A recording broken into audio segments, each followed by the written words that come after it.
മിശിഹായ്ക്ക് സ്തുതിയായിരിക്കട്ടെ. കാൽത്തൊഴുത്തിൽ ഉണ്ണീശു പിറന്നപ്പോൾ മാലാഖമാർ പാടിയത് അത്യുന്നതങ്ങളിൽ ദൈവത്തിന് മഹത്വം, ഭൂമിയിൽ സന്മനസ്സുള്ളവർക്ക് സമാധാനം എന്നാണ്. ലോകത്ത് മുഴുവനും പ്രത്യാശയുടെയും സമാധാനത്തിന്റെയും ആശംസകളുമായിട്ടാണ് ഉണ്ണിയേശു പിറന്നത്. പുതിയ പ്രതീക്ഷയിലേക്കുള്ള പ്രത്യാശയുടെ വാതിൽ തുറന്ന് സ്നേഹവും നന്മയും സാഹോദര്യവും മാത്രം മുന്നിൽ കാണുവാൻ നമ്മെ പ്രചോദിപ്പിക്കുന്ന ക്രിസ്തുമസ് വരവായിരിക്കുകയാണ്. നക്ഷത്രങ്ങൾ കൂടുകൂട്ടിയ കുളിരുള്ള ആ രാത്രിയിൽ പുൽക്കൂടിന്റെ ചൂടേറ്റ് പിറന്ന ഉണ്ണിയേശുവിനെ നമ്മുടെ ഹൃദയങ്ങളിലേക്കും കുടുംബങ്ങളിലേക്കും വരവേൽക്കുന്ന ദിവസം, അതാണ് ക്രിസ്തുമസ്. സന്തോഷം വറ്റിപ്പോകുന്ന ജീവിതത്തിൽ നിരാശയുടെ കാർമേഘം മൂടുമ്പോൾ ദൈവം നമ്മോട് കൂടെയുണ്ട് എന്നുള്ള ഓർമ്മപ്പെടുത്തലിലൂടെയാണ് ഓരോ ക്രിസ്തുമസും കടന്നു പോകുന്നത്. ഈ ക്രിസ്മസ് ദിനത്തിൽ നമുക്കൊരു തീരുമാനമെടുക്കാം. മറ്റുള്ളവർക്ക് നന്മയിലേക്കുള്ള വഴികാട്ടിയായി മാറുന്ന ഒരു നക്ഷത്രമായി തീരുമെന്ന്.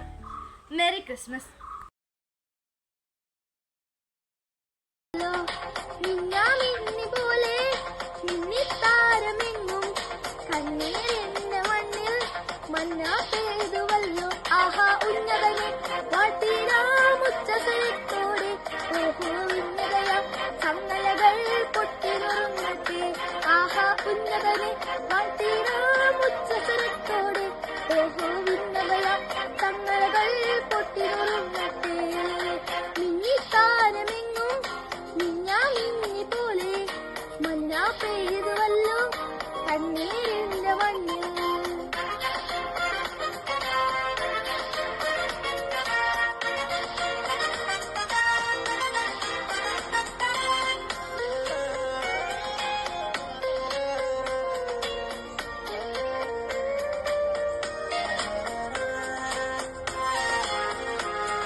കരളിന്റെ ഇരുൾ മാറ്റി ഉണർന്നേകിടും എന്നും ക്രിസ്മസിനാ